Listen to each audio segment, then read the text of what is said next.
So Akole, I am Davidson. I'm from Manipur. People call me Kumam also. Kumam Davidson is my name basically. I Mm. joined NEN, this residency archival project as the curator. I'm based in Moirang, Manipur, and I work with I work with women, LGBT folks, and on ground I have collaborated with quite a bit of organizations in Northeast India, but first time with NEN and Northeast Lightbox. Mm. So yeah, Mm. that's yeah. Thanks. Thank you. Mm. Yeah, Um, others.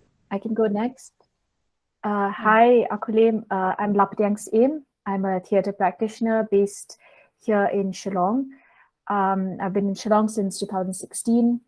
I write my piece, I devise my performances. I've worked as a solo artist and also I have a small team here in Shillong we work with.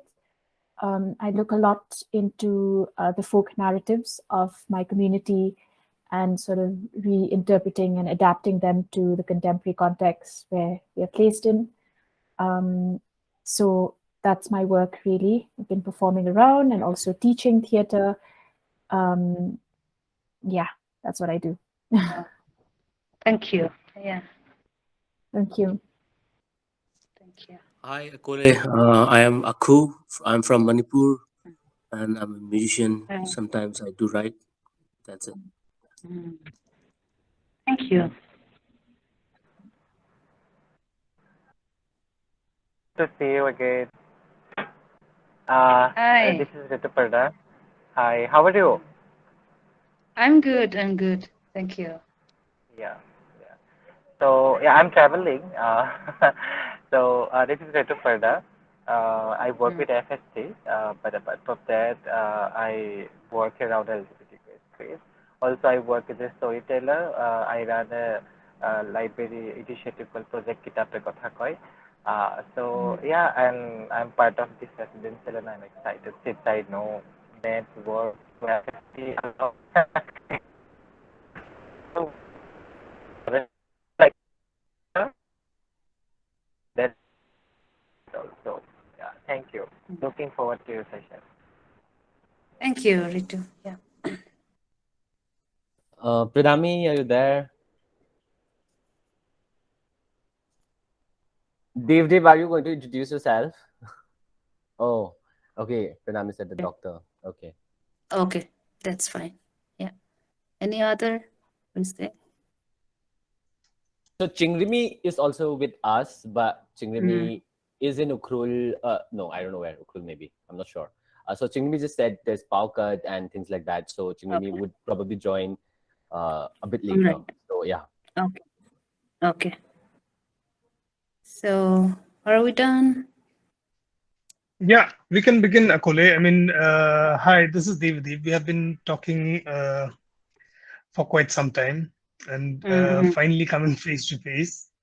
I Yeah, hope yeah. you've been good, and I really want to thank you so much for doing this today, given the situation you are in. Yeah, thank you so much Yeah, again. that's fine. Yeah, so thank you so much, everyone. And maybe, yeah, for me, because the network is quite unstable, is it okay if I switch off my video? Yeah? Okay. Yes. Yeah, sure, sure, sure. Because it's quite, yeah. Chingrimi is here. Chingrimi, if you can briefly introduce yourself, that will be nice. Hi, Akole. Hi, everybody else. I'm Chingrimi.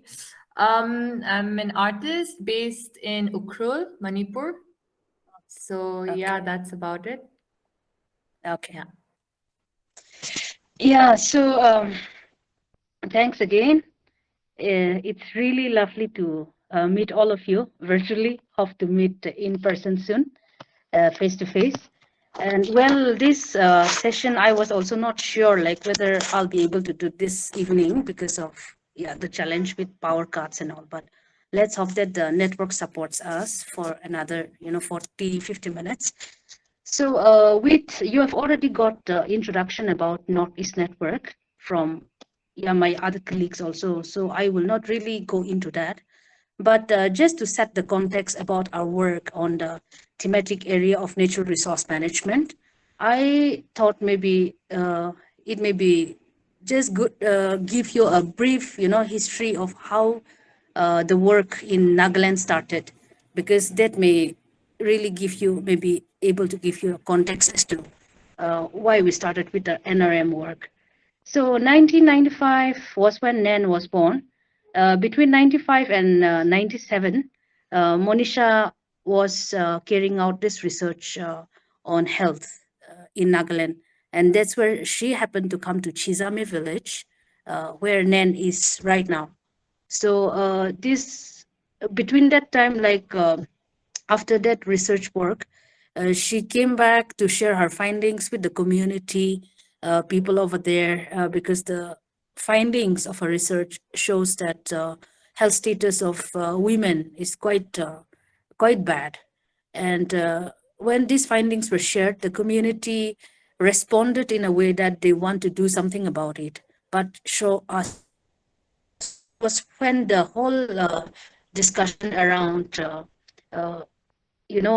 supporting the communities to address their own problems, to find solutions. So that began, and the Chizami Women Health Center, which is a collaboration of Northeast Network and the Chizami Women Society. So Chizami Women Society is the at the grassroots level, at the village level, it's the Apex Women Society. So in all Naga villages, you have organizations, community-based organizations, and women societies or women hosts. They are the ones who actually look into the affairs of women's issues and look after women affairs. So through this collaboration between NEN and Women Society, they started Chizami Women Health Center.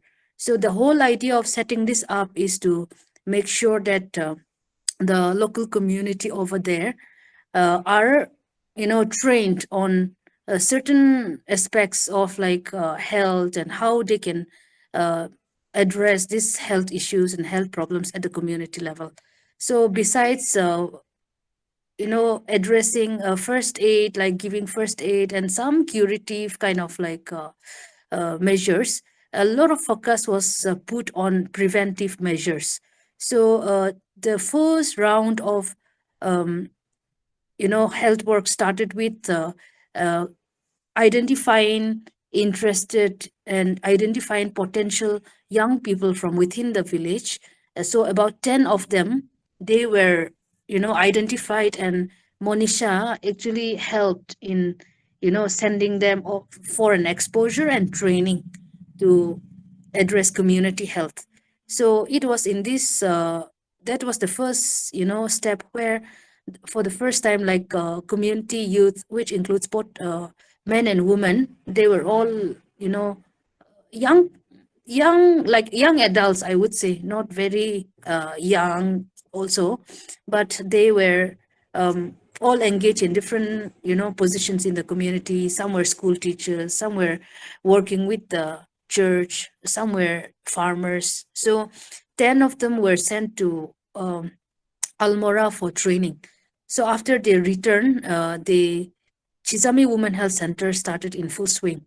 So it was in this health center that they addressed not only community health as a whole, looking at not just on health, hygiene, sanitation, and maybe preventive health care and all, but also a lot of focus was also put on the food and nutrition aspects, which is very much linked to the biodiversity of the area, the local people. Then there was also a lot of emphasis that was put into traditional healing systems. So this was about like documentation and actually using that information to practice it.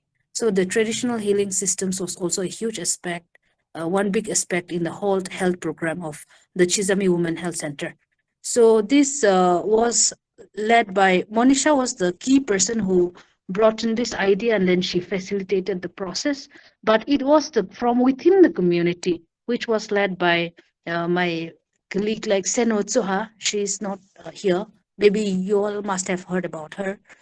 So Seno is the one who led the team in Chizami, and then they really worked not just in within the village but over time between 98 through 2002. They started outreach program to other neighboring villages. They also work very closely with other institutions like the primary health center, even with the district hospital, in terms of making sure that these people also come and deliver, some health, like conducting health programs, be it awareness programs or health games and all. So when we're talking of health, a lot of issues um, over the over the time, when they are talking around health and a lot of issues also emerge, because towards like the other social and determinants of health, it's not just about having some disease in the body, but it's also very much related to the environment, very much related to violence, social issues like violence against women. It's also connected to the food and nutrition. It's connected to the workload of women. So there were so many issues which started emerging. So from health, as in like over those few years of doing health work, there was some small changes that started happening in the village. People have become much more aware, and they are able to also you know see that there is some shift in the way their health seeking behavior. Earlier they would not go to the primary health center, to the doctors for health problems, but now people are responding better. They would go even before they have like huge problems. Women are able to share this thing. They are able to take some initiatives in within their community to have cleaner environment, to have access to clean drinking water. So all those kind of like community led initiatives were also emerging from that time. And it was around that time that they reviewed the work that was already happening with health. And during the in their series of like discussions, they felt that okay, we slowly have to address the other like issues. It's not just health, but it's connected to the environment, it's connected to the biodiversity, it's connected to so many other issues. So that was when uh, and one key issue like within the community is that a lot of young people especially, they do not have any space, where they can go learn, where they can express themselves or learn something new. So there was a lot of these young people were also getting into alcohol issues and into violence, people taking up, militancy. So all kinds of, because there is like so much youth unrest also around that time. So that is the reason why the an idea, an idea spark. It's about creating a positive thinking space, for community people, and particularly the young also and the women.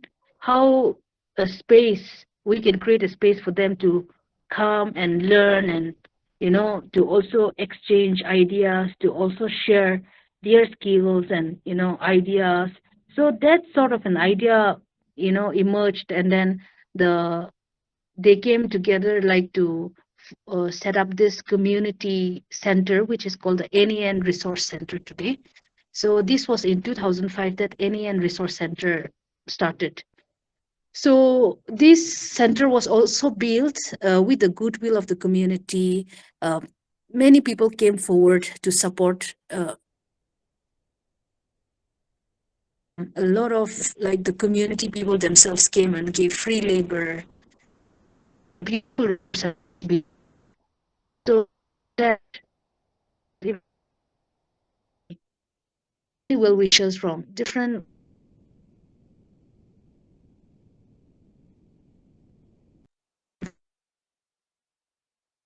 After that center was like 2005 it was inaugurated, but around 2004 we already started looking at how do we expand, diversify our work, and then expand our horizon, and not just limit ourselves to Chizami and area, but also explore the possibility of expanding our work to other parts of Peck District.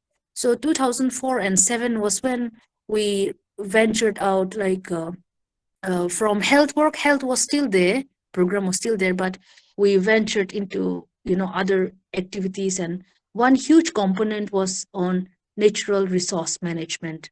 So, and when we are talking of natural resource management, I'm sure you all are already aware what this means. But for Northeast Network, when we are talking of NRM, it means the conservation, the protection, and the sustenance of natural resources. So by natural resources, we mean land, water, forest, seeds, biodiversity, traditional knowledge systems, and a whole lot of common resources. So even like knowledge itself, we see it as a common resource. So this kind of around these things, we are looking at how do we conserve, how do we protect, how do we sustain these natural resources, and which are governed, which are led by community and participated by community. So NEN plays just the role of a facilitator in this process.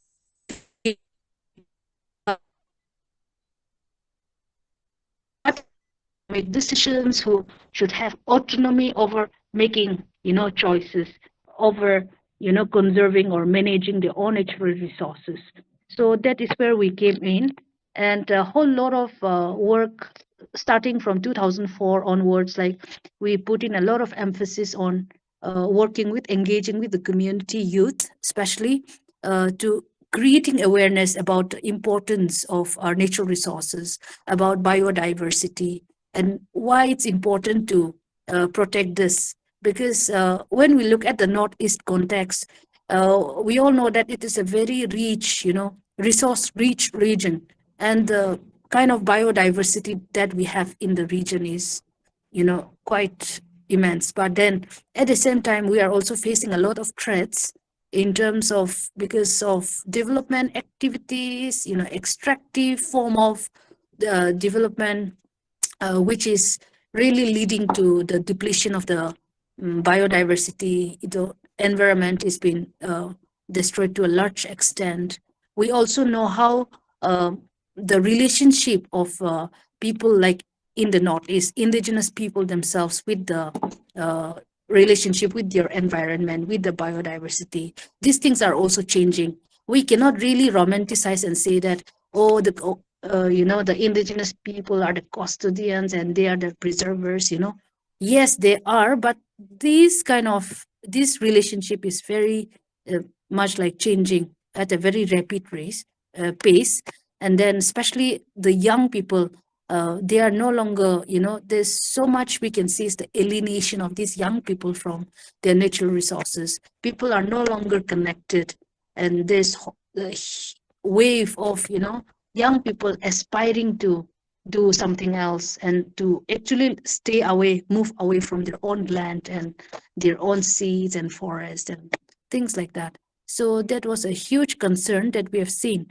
So with that, our first program with young people is to bring back, to understand what kind of resources, what kind of resources we have on our land, in our forests, on Earth, with the waters and all, and why it's important. How do we build on these resources and connect it to livelihoods? How do we, create an understanding and build consciousness, sensitivity to protect our natural resources? So that was when, like, besides the perspective building and, this kind of workshops, we also had skill building trainings for them.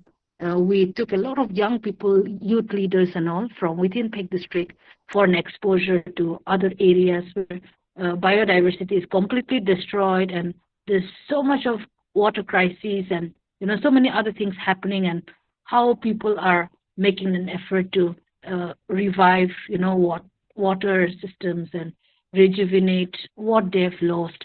So this kind of exposure was also quite an eye-opening thing.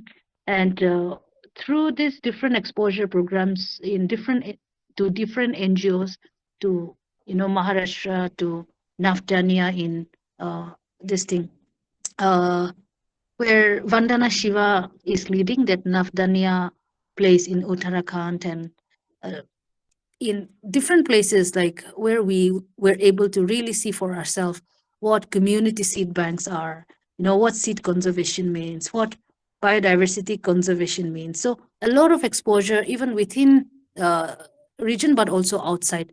So that kind of an exposure really gave, built an understanding, and then we were able to build on our work. So that was how we started. And I also joined around the same time when the resource center was building up. And I was also a very young person then, with no exposure, no understanding of these issues.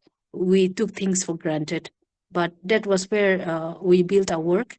And then later on, we have slowly kind of brought in the other like community institutions, working with village councils and that sort of work, and taking also them for an exposure, also doing a lot of workshops with them, trying to see where our resources are and why it's important to conserve those, and using innovative kind of programs also to create awareness, to educate the community.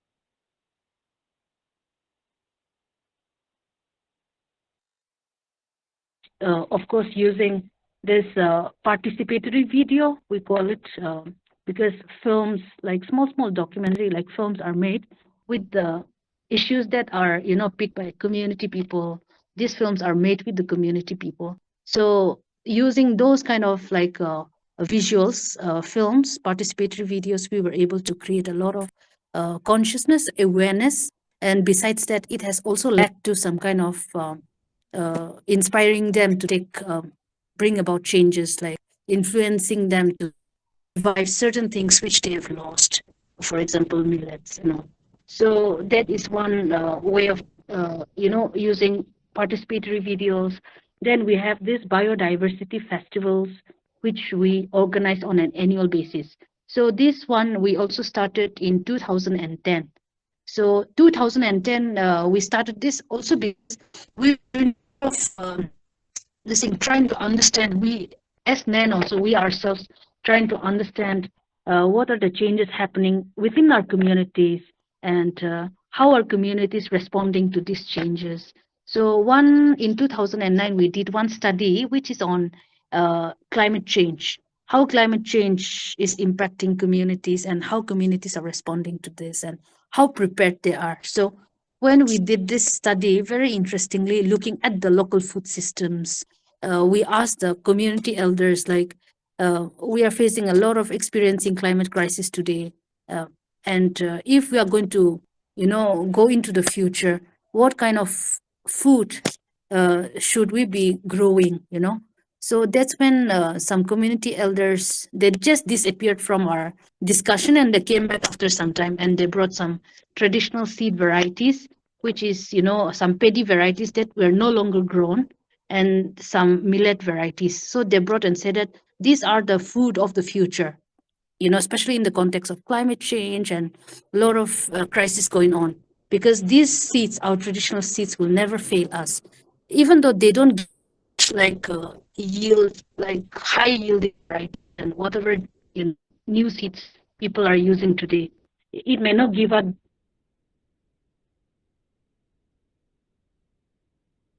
will never last if climate and everything is changes. So that was when we discovered, and then we learned a lot and from that we need what we went on this, we need to bring in more people understand this.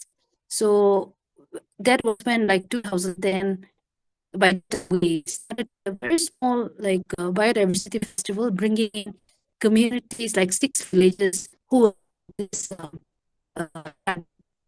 doing like study with the community, participatory study. So with that, our biodiversity festival took off, and we have been celebrating this every year in the month of March. And I mean, over the years, not just from within, Pek district, but communities from several other tribes and other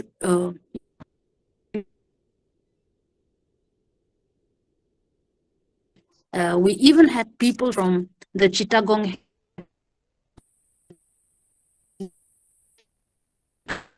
like it's like a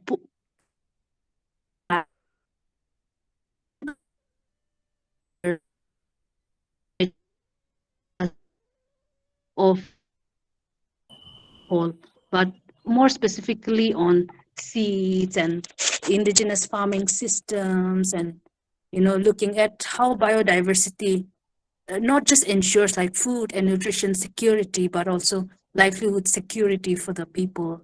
So, it is kind of a celebration of biodiversity and the knowledge systems of these communities. So it has been quite a very useful, I would say, strategy where we were able to really, provoke the communities to think, and to also, it has also inspired many communities to go back to their own villages and start something on their own. So, for example, we have been talking a lot about the protection, of our traditional seed systems.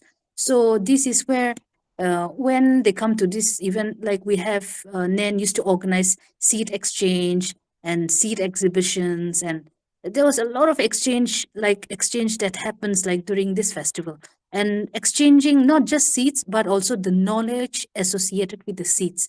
So we are very happy that some community members from Meghalaya who came witnessed us.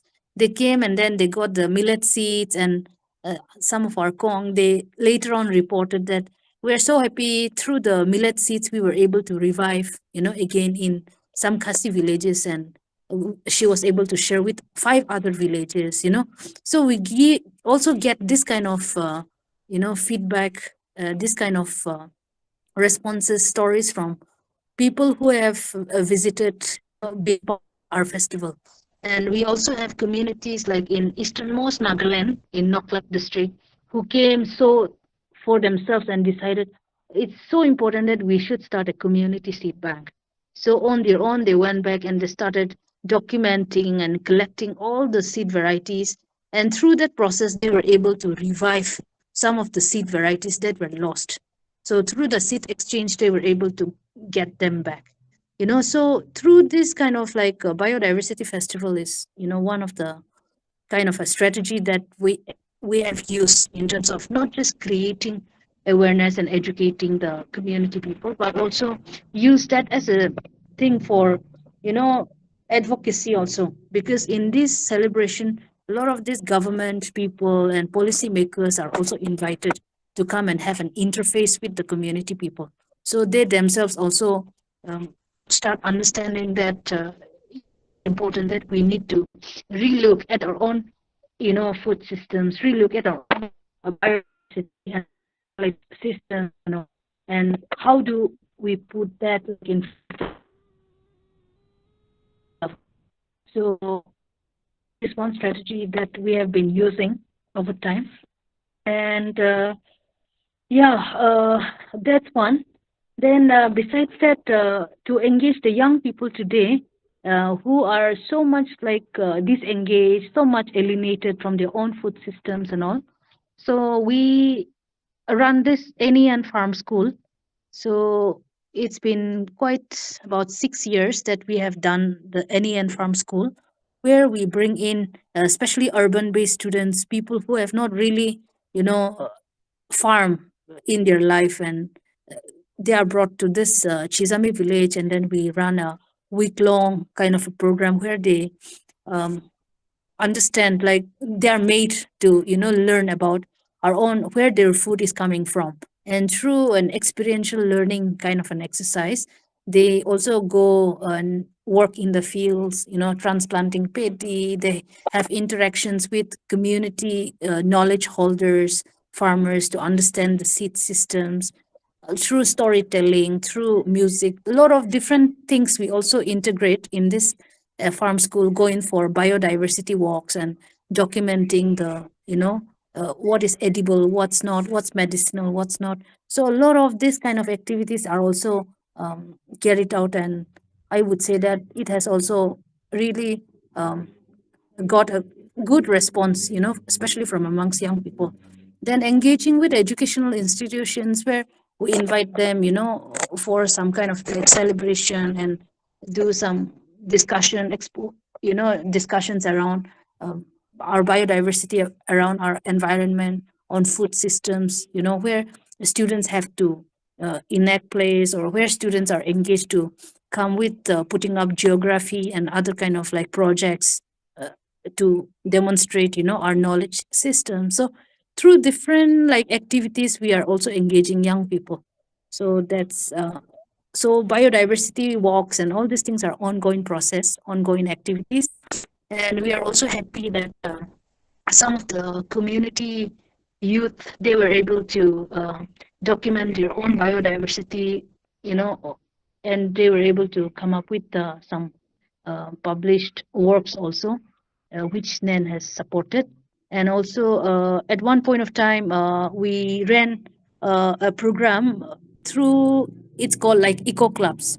So again, with young people, educating them using creative like methods like photography and videos and art, and engaging with them, and how they have to understand our biodiversity, to talk about wildlife conservation. So in partnership, uh, resources, we were able to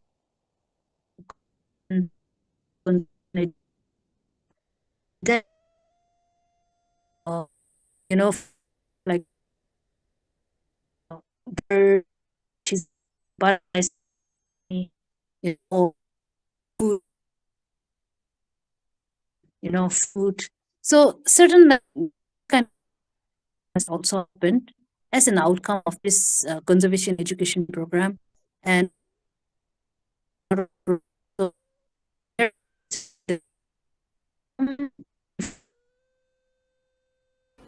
Akole, it's breaking now a little bit more. Like, not okay. able to hear you. Yeah. Okay. I don't know the network. Can I just continue? Yes. I'm Yes, yeah, please. Sure. okay. Because I'll put on the video for some time, because I don't know. So difficult. Yeah. So yeah, these are engagement, and engagement is also again with the community women. Women when as much thing. So when we're looking at NRM also, gender plays out really, very clearly, because when we are talking of like access or control or autonomy over own natural resources, be it the land, the forest, and all, we see that a lot of women are completely, have no say in it. So there are certain like farming systems, certain systems in which like women have more say and more, decision making power, especially in terms of like growing food, especially in a Joom system. Women at least can decide on what crops to grow, what food to grow, and all. But what is changing today, especially in the context of Northeast also, so many things like the central government is pushing in terms of, really supporting cash crops, or, monocropping, and all sort of, those kind of support, but not really biodiverse farming, not really about, uh, small and marginal, which small and marginal farmers are practicing. So that is where like with the changing land use systems, the changing, the way lands are also transacted, so things are changing, and women who have earlier also do not really have ownership rights, or, control over this, at least they used to have access rights, access to the land to grow food, to use the forest and all. But very slowly these things are also changing, and women's access are also becoming, more and more lesser.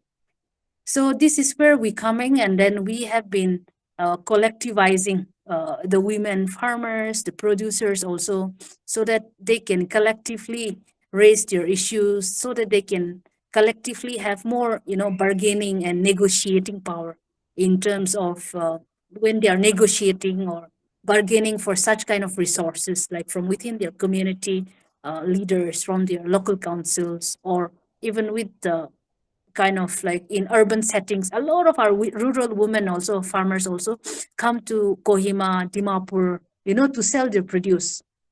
And these kind of like common spaces, even in the cities also, there are no market spaces like given to women vendors, street vendors. So how women are collectively coming together to negotiate for spaces, so that they can sustain their livelihoods. So that kind of work, like organizing the women, building their leadership, creating awareness on how they can collectively bargain, So those kind of input, that facilitating role we have been playing. And in the rural areas also, really working with women farmers and saying that why it's important to work as a collective, so that we will be able to at least, secure access to the lands that we grow as collective.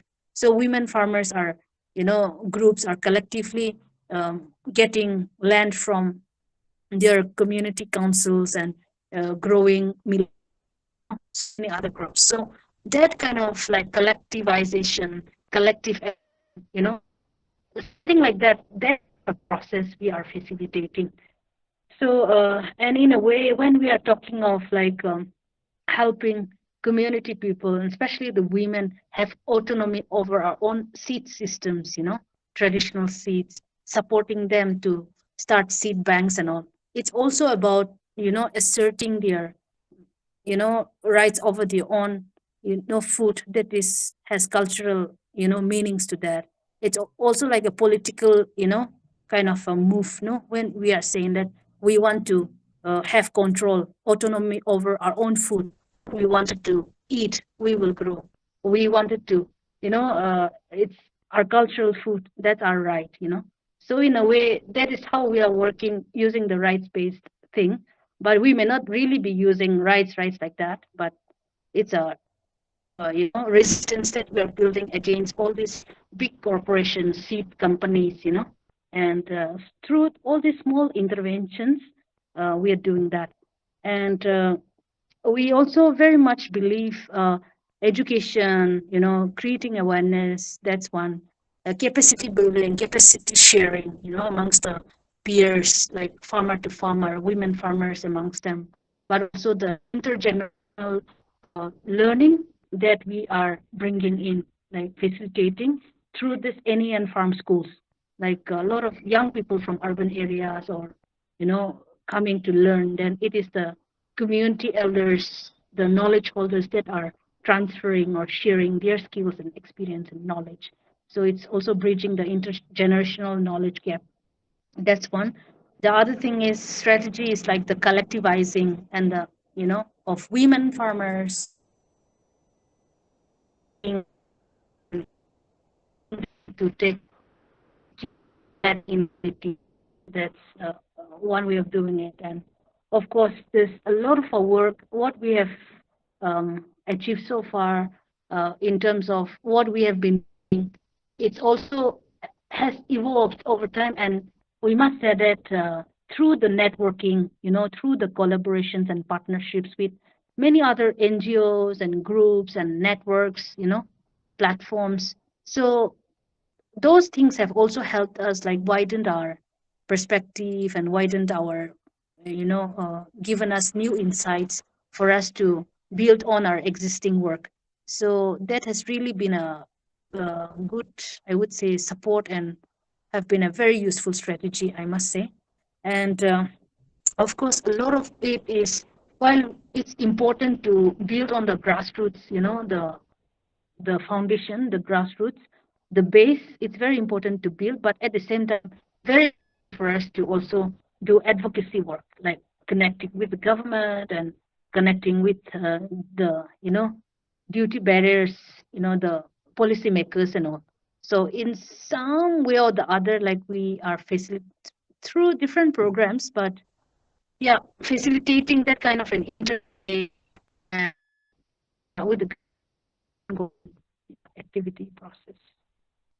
So I think there's a lot to share, but I'm taking too much time just speaking one way. So I think that's where I will end, and I will open up for more like questions, and there will be more discussions around that. So it's all scattered, okay?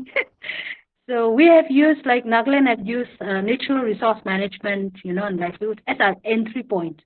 And where, gender, violence, all these things are cross-cutting. When we are talking of governance, everything, NRM and all, gender is a cross-cutting theme. But yeah, that's where we get in. And for Assam, Anurita must have already informed, but their first NEN Assam came in like with violence against women as a big entry point. And from there, very slowly, they got into this, connecting the survivors of violence with livelihood, the Saniki weaves, those things. Then even in Meghalaya also similar, though their entry point is not through NRM, but very slowly now they are reaching out to the rural areas and working with women farmers, with youth and all. Yeah. Yeah, so I think entry.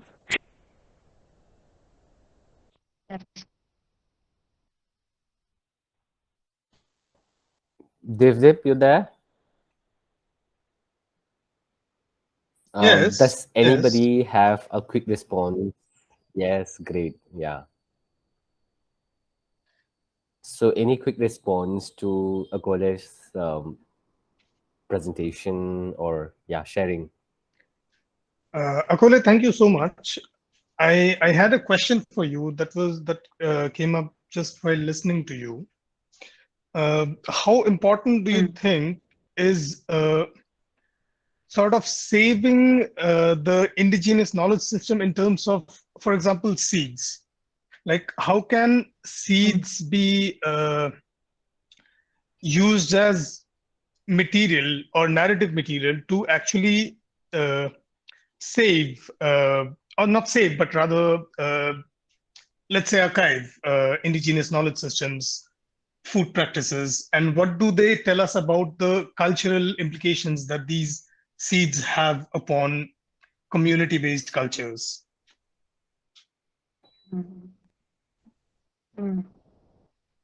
Okay. So I think it's more Nagaland.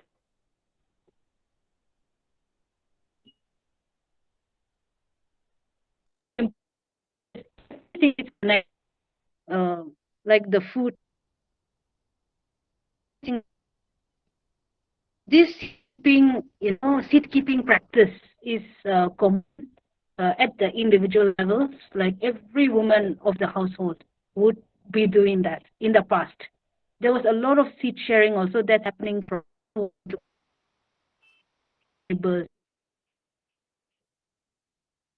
Happening over time is this new invasion, and a lot of push even from the government through the seed procurement, seed supply through the agriculture department. It's all coming.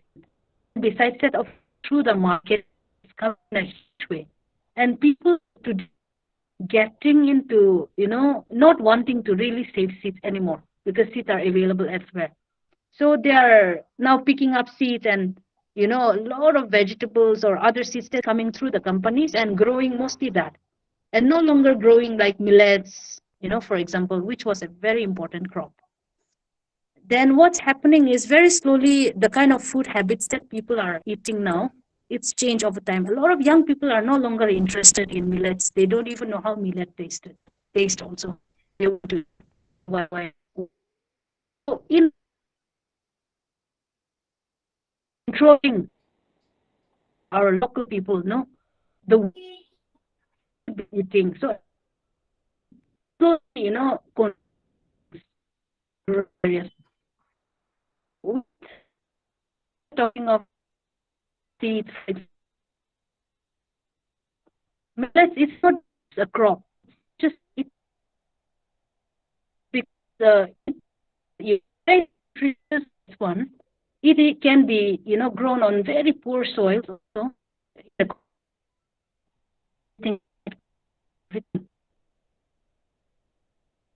With less rain, very well. Then it is also very much connected to the culture. We have, like in my area,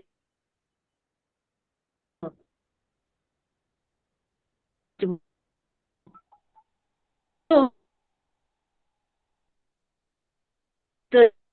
these millets, even the cultural,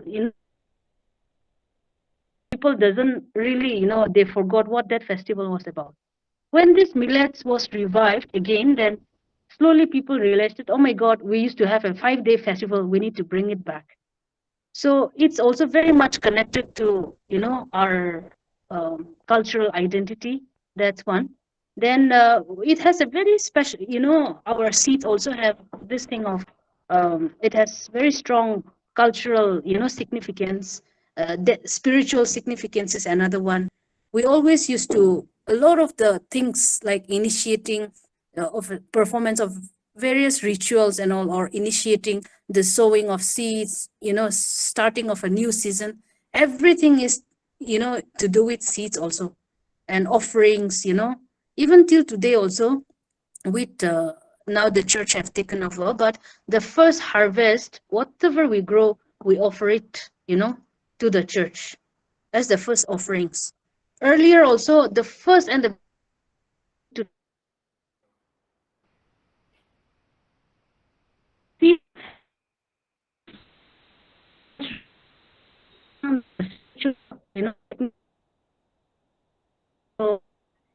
in of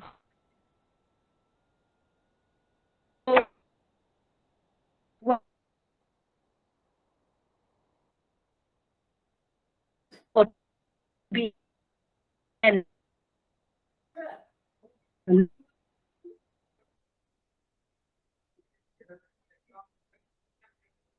yeah, you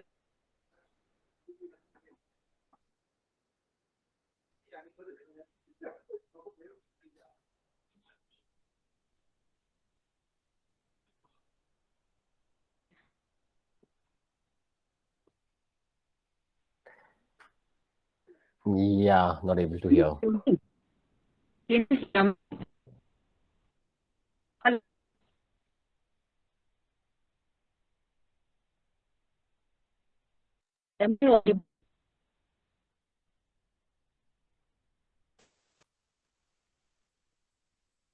I think we're losing Akole, losing your Hello. voice. Okay. Hello. Hello, Yeah, we can hear you Hello. now, Akole. we can Okay. hear Okay. you now. Okay. Okay. Yeah. So I don't know till which point you heard me.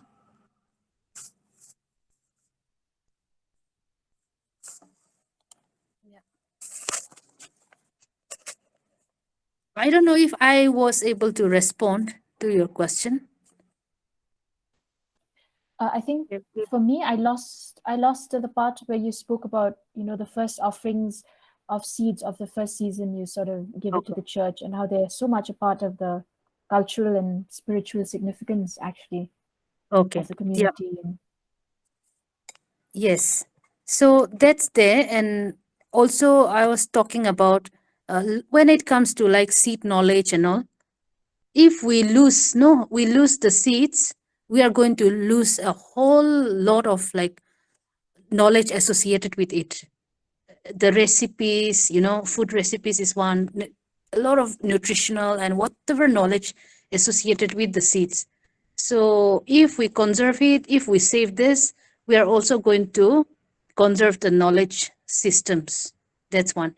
And when we are talking of seeds, again, in every community you go, like you can speak with the men, but they always say that, okay, seeds, it's the women. They have more knowledge on this because they are the seed conservers, and they are the ones like who save seeds. So that is how like we recognizing that women's knowledge around seeds and all is something which is so important. And once we lose all these things, this we are going to really lose out. Yeah. So that's where it's connected. Yeah. Thank you so much, Akole, for expanding on that.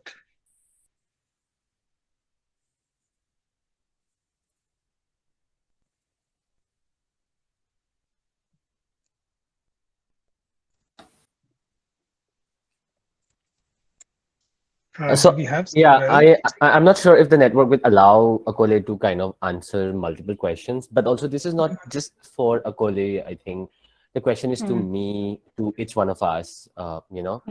Because I've seen, in my generation and the previous generation, I've witnessed how food culture itself has kind of changed so much, so much, from Korean, food to, Chinese or whatever, continental. So food culture have changed so much, so much. So also there is a going back to indigenous food also. Well, how indigenous or not is a question, though. I mean, from how, and I'm not talking about conservation of seeds as such, but I'm talking food consumption in general and our relationship to food. Looking at, especially at, like examples like Naga Kitchen, for example, a kune. So we've seen how food has changed so fast, food culture and consumption, and especially the youth's relationship to it, and food, akuni, for example, becoming an identity marker, for certain ethnic communities and tribal communities. So my question to me and to everyone is, while on one hand there is a narrative that's coming out from your presentation, from NEN's work of conserving, right, conserving the traditional practices, around food, knowledge systems around food, while on the other hand there's a fast changing food culture as well. How do we kind of look at the two parallels? Is it sort of, are they enemies? Are they kind of, sort of, you know hitting against each other? Does it go parallelly? Does it cross paths? How do we look at it? Especially also the alienation bit that you talked about, the alienation bit, in the sense of how older people might feel so alienated in the way food is being consumed now by younger people, and just the way younger people feel so alienated and out of touch with the other, with the older ways of food consumption and growing and, preservation. So how do we see the fast changing food cultures identities? On the other hand, is also this really, older practices, which is fast losing ground. So to all of us, how do we kind of understand this? How do we address this, and how do we bring youth and the older generation to kind of on the same platform to have a dialogue around this? Yeah. Yeah, anybody wants to respond to that?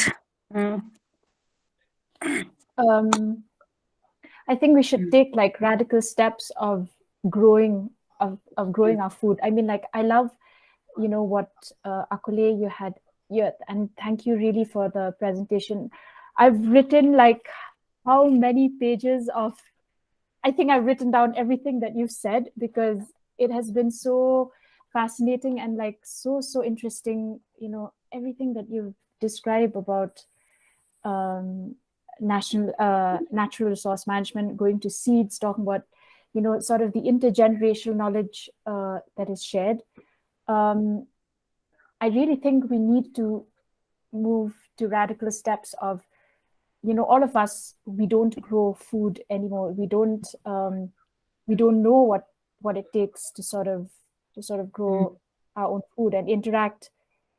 We're so kind of used to like ready-made food or packaged food, but we don't really understand the soil, the earth that we're dealing with, or the water. Is there enough water? Do we have enough water to sustain sort of what we grow?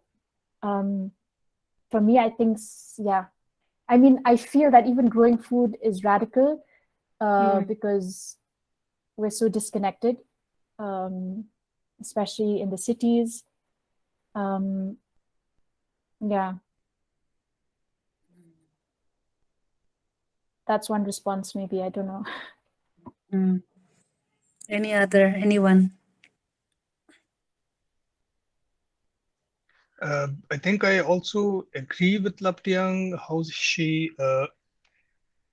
said about this radicality towards approaching such a system, especially when it comes towards food practices, towards growing food, because I think that is sort of the only way which does make sense anymore after this, especially when we are at this age of insane aggressive corporate interventions within indigenous landscapes.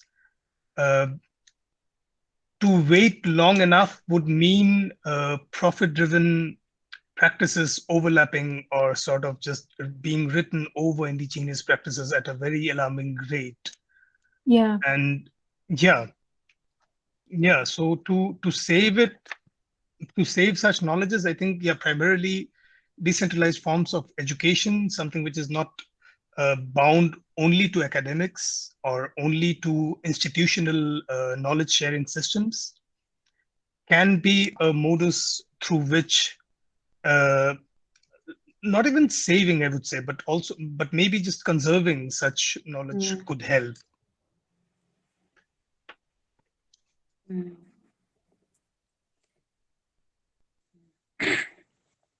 Yeah, very true. Like, totally agree that with David also, that on one hand, yes, we are talking, it's so important for us to conserve, whatever old practices, but at the same time, how do we respond to the young generation who are, not looking at these things like from a very different, kind of approach.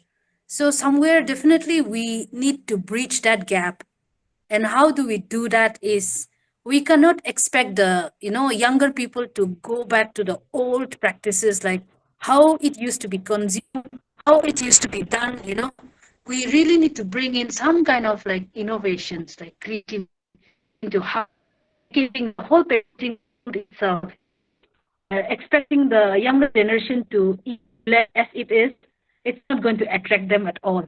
But can we bring in, some maybe people like who have food enthusiast or chef, or people who can really do something about using millets in a very creative or appealing manner, and get these young people involved.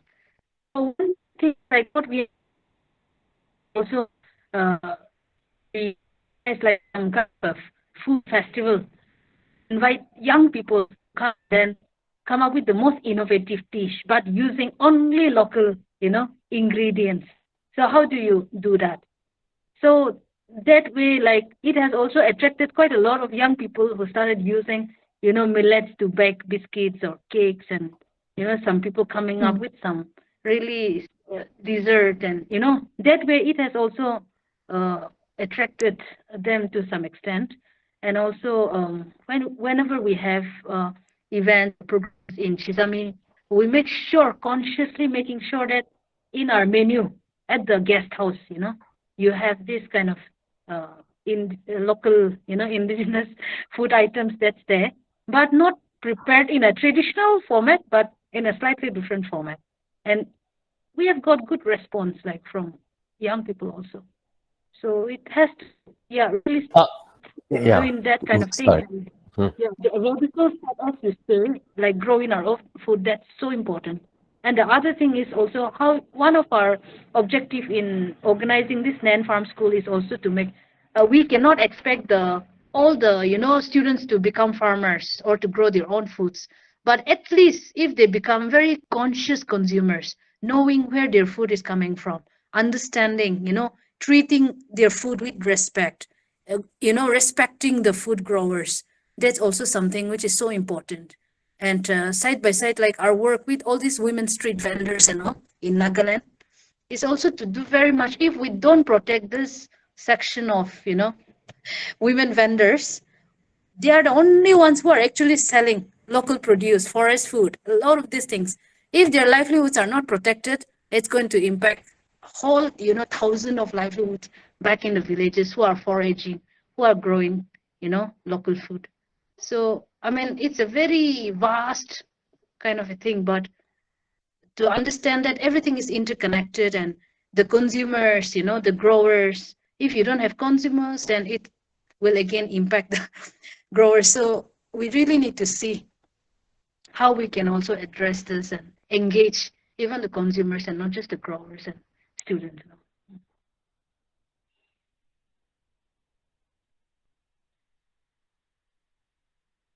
So again, I'm not sure how much time and we have, and how much of Akole's reliance on mobile will allow. So, anyway, I couldn't help but really think about the context where I come from.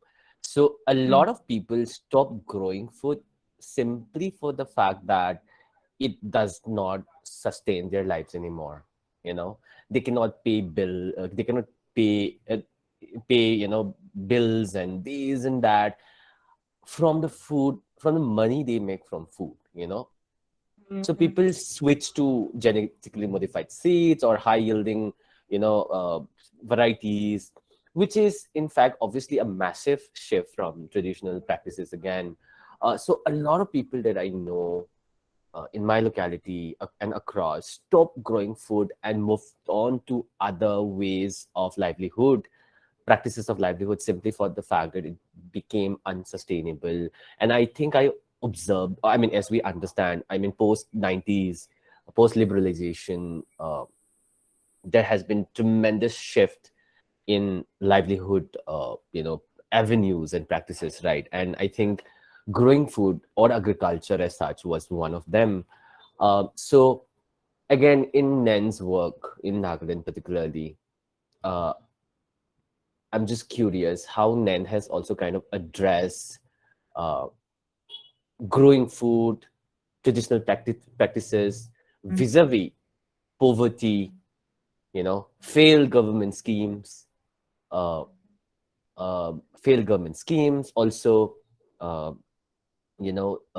also the precedence of high yielding varieties, or new avenues of making quicker money, while growing food takes time as such. So I'm just curious how NEN has kind of addressed some of this interlink, contextual realities around food. Yeah.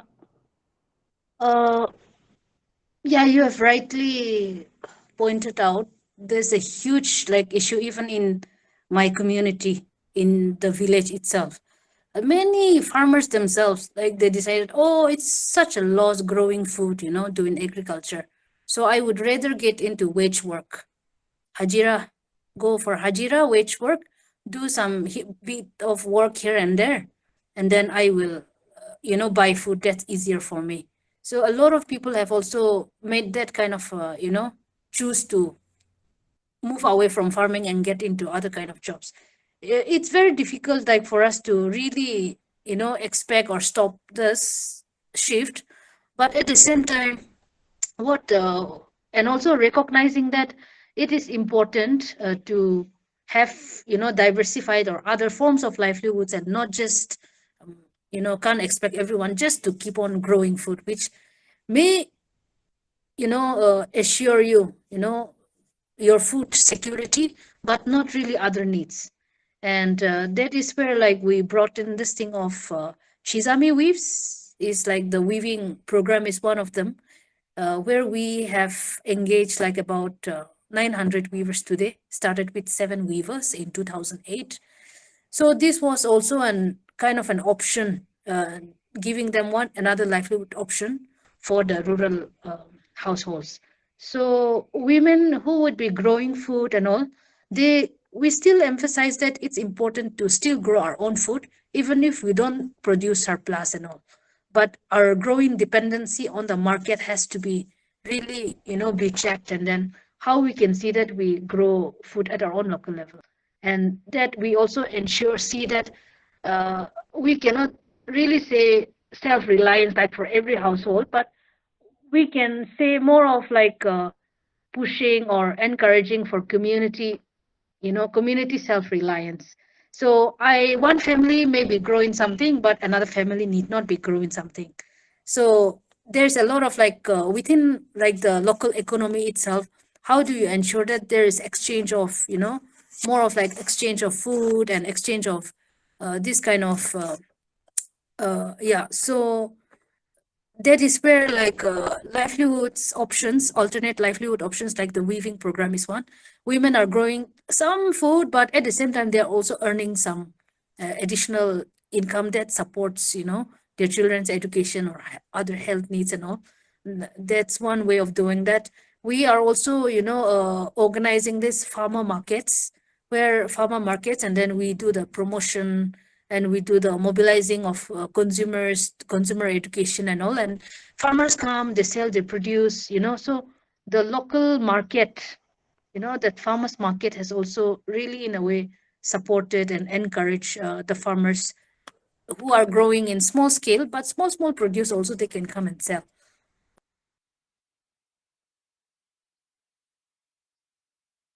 Oh, Oh, that's a we've lost what Akole. do you call? That's like a lightning exit. Yeah. It's like a shocking exit.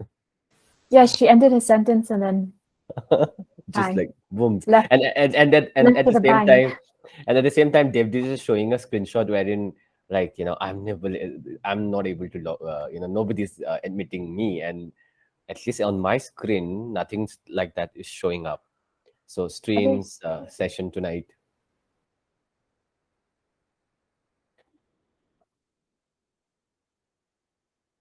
Hi Chingrumi, Aku, you're there.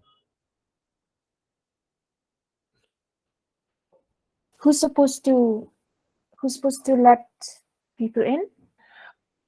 No, I mean Dev is supposed to do that. The owner of the session is locked outside the door and there's nobody inside. So I think more or less, I think we call a wrap up just because of that. Yeah, hi Chinumi and Akuya. We can see your chat message there. What do we do, Labdyang? We call it a wrap up. Yeah, I guess. Yeah. I mean, Also, I wanted to quickly mention that I'm doing like a round of conversation with everyone. Chingrimi yet to speak to. So maybe I'll get back to you after I've done that round of conversation with everyone. Yeah, I've been talking to others as well. A lot of like, what do you say? Mental space is also such a space which is like, you know, sort of brewing with so many different things. So, yeah, trying again. So we'll get back to you soon. Okay, this is very strange. so um yeah, we can wrap up because Akule is not here anymore Yeah. either. David Akole also kind of, I think, unfortunately, accidentally left the session. I think it must be network issues or Oh, Oh, she's back. we're back. Hello, hello. Yeah, hi. Sorry, too many network things happening at the same time. Yeah. So, Hello. hi. Yeah, Yeah. you're back. Hi. Yeah, I lost my connection. So yeah, we are 1 hour 20 minutes into the session. So Dave, Okay. Akole, what do you think? Yeah, I can go until 10 minutes for another 10 more minutes. Yeah, I'm good with that. Okay. Yeah, I'm good with that. I don't know till which point you heard me. You kind of accidentally left, so I'm like trying to figure out which part. Where did you kind of accidentally leave? Mm-hmm. Yeah, you were asking about the, Yeah, this thing of how people are not interested in farming, and also because it is not really sustainable. supporting, Yeah. sustainable Yeah, anymore. you were talking about how, an alternative livelihood Yeah, avenue options. kind of Yes, are sort of important. help or important. Mm. Yeah, we were talking about that. Yeah. So that's very important, but at the same time, we can't give up. No, we have to keep on reinforcing, telling that it's important, because when we are talking of like not sustaining, are we looking short term or long term? What are the impacts of just growing, eating food from the market, all this polished rice and all? And there's so many health issues, health problems coming up, like even in my village also, so many cancer, the diabetic, all these things. So using those as reference points, yeah, we are continue, to do our bit of encouraging people to, at least they don't have to grow surplus for market, but at least to grow food for themselves and depend lesser, reduce dependency on the market. And how do we also make sure that maybe, encouraging them to have this thing of exchanging of food within, you know stressing on the solidarity economy, like within the community. How do you look at circular so economy? So that sort of push, that sort of, have to keep on telling. But definitely it's a struggle. It's not, it's challenging, not an easy thing. But with pandemic, I think it has really awakened the people, because people have said, yeah, earlier we would take things for granted. Now we realize that we have to grow our own food. So a lot of people also started going back, and some of the lands they left fallow, they started growing food again. So it's not like 100%. Some people still choose not to, but I think we are making some progress with the pandemic opening up, giving us it's provided an opportunity for people to rethink. So yeah. Yeah, that's really true. It's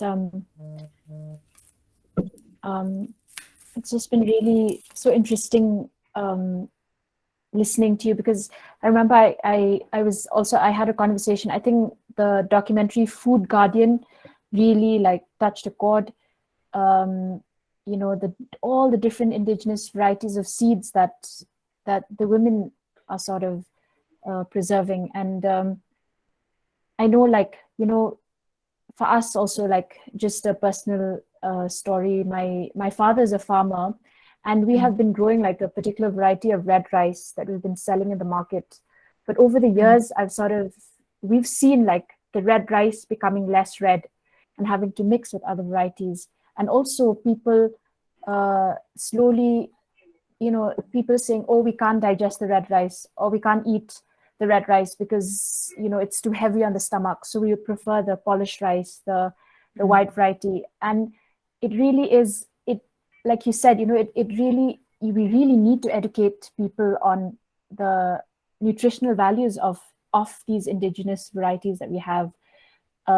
Recently my uncle had like a surgery, and he, for his heart, had to have like three of his arteries are blocked.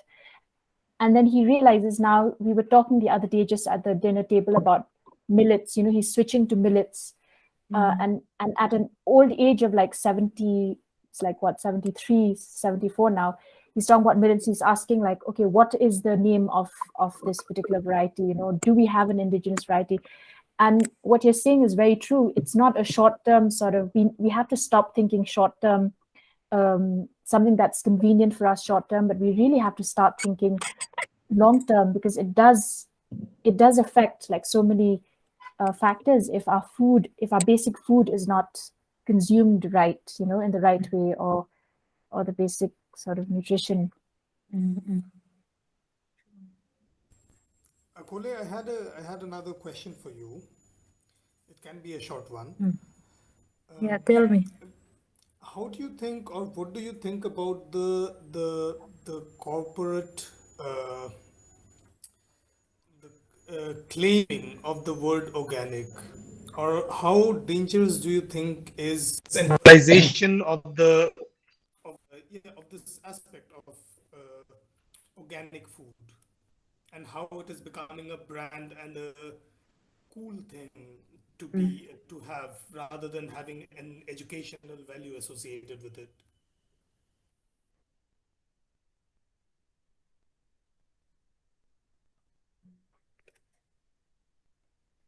Yeah, these corporates are so smart, you know. They're using all this green energy, green this, green that, organic this and that, to actually, taking advantage of this and then furthering their agenda of profit maximization and all. It's a huge concern, cannot really, help. And it's also something which is not really affordable, for a lot of people now. It's becoming so much like expensive, and only the rich and the, middle class, the elites and all are really looking for something organic and go into all this packaging, kind of packaged food and all. So it's kind of like can't really say how far, this organic and all. It's quite complicated that way. But at the same time, we also have our farmers, who are selling a lot of organic stuff, like in the open markets and as all these street vendors and all. But these are not really, kind of valued. They are because it doesn't come in, packaging, and doesn't come in, nice packaging. And also a lot of people choose not to buy from our local vendors, but they would buy from some big Reliance stores. And you know so it's something quite, I think they have very strategically smartly used that, the corporates, very difficult to resist it. But we have to educate our people and keep on telling that, let's buy, from our local vendors and local producers. And how do we really also build on the local markets is something which we have to really stress upon. Because whatever the government is doing, in terms of the kind of push they are also making on organic this and that, they're only talking about export, but how do we make these things also accessible for the local people, the local population also, to have access to, good food, clean food, fair food, organic food and all. So it's a struggle we have to, continue our this thing engagement with, pushing the government also to support our farmers. But at the same time, main thing is like, how do we create that local distribution, that local thing, market is something, I think that's how we can resist these corporations. Yeah, thank you so much, Akole, for your answer. Yeah, I agree that to create like a sustainable market within the local landscape is one way to resist, or not even to resist, but maybe to just create an alternative which is fair and which is sustainable in its own way. Because when it comes to, I think, corporates, they simply are too rich to be resisted. They will do what they are doing regardless of any sort of moral values associated with it. But I think this, how you said, more and more activation of the farmers market or the local markets, and more education associated with local practices, indigenous practices, or indigenous farming practices, can help educate people better, so that they just know. Also, how you said that they are aware of where their food is coming from. Maybe this is the first immediate step that can lead to a better long-term sustainable change in the future.